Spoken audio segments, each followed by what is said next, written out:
I would never had guessed what those first few weeks had in store for Harlan and me. We knew we were called to serve the people of Eswatini, but we had no idea that our work would reach farther than ever imagined. Harlan, my husband, and I moved to Eswatini to represent BFC last March. We had served at Haven of Hope, our home for abused women, many times before, but this time, something was different. The women that were there, whether they were dancing or singing, or they were doing something together, they were joyful. This particular time, we saw a lady sitting alone. I remember that she stood out. She wasn't a part of the joy that was in this place. I've never seen such a hollow, painful look on anyone's face. Her name was Manessi, and she was a victim of human trafficking. She had been in Eswatini for a few months by this time. That day, I started praying over Manessi. She didn't speak or understand English, but I was determined to help her be heard in her native language. We found a pastor in Manessi who could speak her dialect. We learned that Manessi was from Malawi, but had not been in her home or seen her children in 3 years. Her traffickers had left her by the side of the road in Eswatini after those years of abuse. Only the clothes on her back, no water, no food, nothing. When the police found Manessi, they didn't know how to communicate with her. But by the grace of God, they brought her to Haven of Hope, where she was given holistic care. They fed and they clothed her. They gave her medical care and shared the gospel of Jesus with her as well.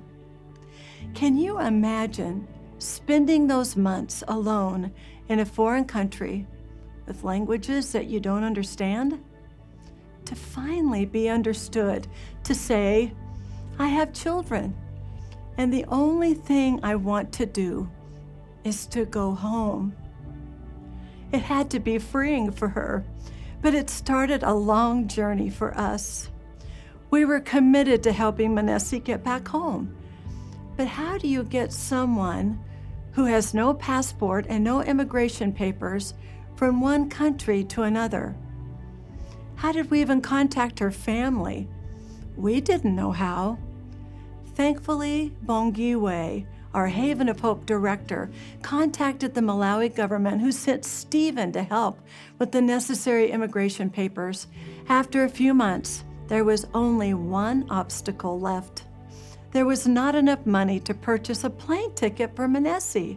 Harlan and I met with Pastor Rick and shared Manessi's story. He told us that BFC would do whatever it took to book her flights home. So Harlan booked her flights. We worked with Stephen to make sure that she would travel and return home safely. We worried that her captors would try and traffic her again, but we knew that she was going to be in good hands. We hugged her goodbye, and we waited patiently to hear her arrival home. But that call was replaced by a different one.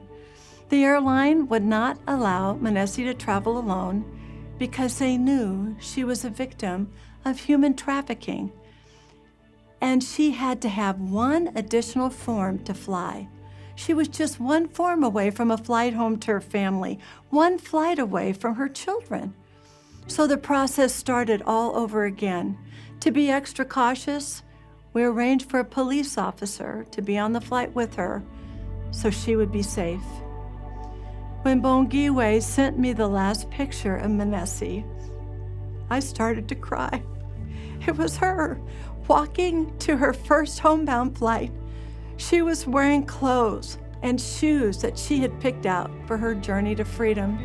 She wore a backpack that we had given her with her few belongings, her belongings that she would call her own. Manessi was getting to see her family again. She was restarting the life that had been taken from her over 3 years ago. this is just one story of 100 women who have lived at Haven of Hope, and what our team does to minister to them holistically. I'm continually drawn into the mission of God it has put me on because of the story like Manessi's, who got to go home.